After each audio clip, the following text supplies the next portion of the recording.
the head of the Western Military Alliance, Jens Stoltenberg, stated on Thursday during his first trip to Ukraine since Russia's invasion 14 months prior that NATO holds the key to Ukraine's future. Let me be clear, Ukraine's rightful place is in the Euro-Atlantic family. Ukraine's rightful place is in NATO. And over time, our support will help you to make this possible, Stoltenberg told reporters during a joint press conference with Ukrainian President Volodymyr Zelensky in Kiev, Reuters reports. He pledged continued military support for Ukraine, saying that, so far, NATO allies had trained tens of thousands of Ukrainian troops and provided €65 billion, $71.31 billion, of military aid alone. NATO stands with you today, tomorrow, and for as long as it takes, Stoltenberg stated, before inviting Zelensky to the NATO summit in Vilnius in July. Volodymyr Zelensky said NATO needs to invite Ukraine to become a member and give it a timeframe for accession during a visit by the alliance's Secretary General.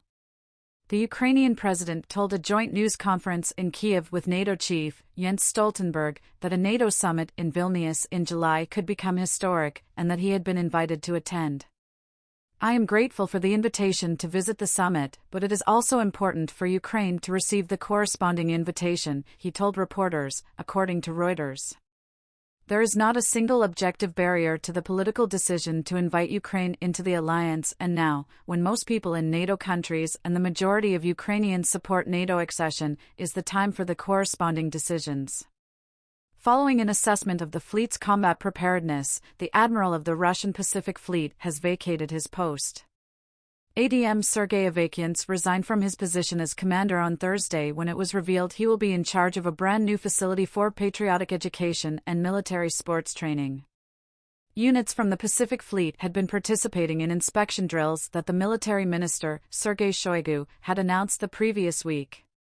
Its outcomes have not been made public. The fleet took part in the Russian invasion of Ukraine, and its Marines engaged in some fighting in Volodar, Donetsk. As Ukraine gears itself to launch a counteroffensive, NATO Secretary General Jens Stoltenberg visited Kiev for the first time since Russia's all-out invasion on Thursday. In addition to paying honor to Ukrainian servicemen who had died in battle, Stoltenberg inspected damaged Russian military hardware on display in a prominent Kiev square. Denmark will give 14 Leopard 2 tanks to Ukraine along with the Netherlands. Troels Lund Poulsen, the interim military minister of Denmark, claimed that they were Dutch-purchased tanks rather than Danish ones. It was deemed a very significant contribution by Foreign Minister Lars Løkke Rasmussen. Ismini Pala, a spokesperson for the UN office at the Joint Coordination Center for the Agreement in Istanbul, was quoted by the Russian state-owned news agency TASS as saying that inspections of vessels under the grain deal resumed on April 19 and are scheduled for April 20. The Donetsk People's Republic, the Russian-imposed government in the occupied Donetsk region of Ukraine, has asserted that nighttime shelling by Ukrainian security forces killed a woman in the city of Donetsk. According to a Russian source reported by the Interfax news agency, the Zaporizhzhia nuclear power station in southern Ukraine that Russia overran last year will discontinue utilizing nuclear fuel made in the U.S. as soon as is practical. Confusion and concern were raised when a light in the sky over Kiev was attributed to a NASA satellite re-entering the atmosphere despite the U.S. space agency's denials. Nearly an hour later, the Ukrainian Air Force said the flare was related to the fall of a satellite/meteorite after a bright glow was spotted over Kiev. Switzerland will expand its list of organizations sanctioned by Russia to include the private military Wagner Group and news outlet RIA.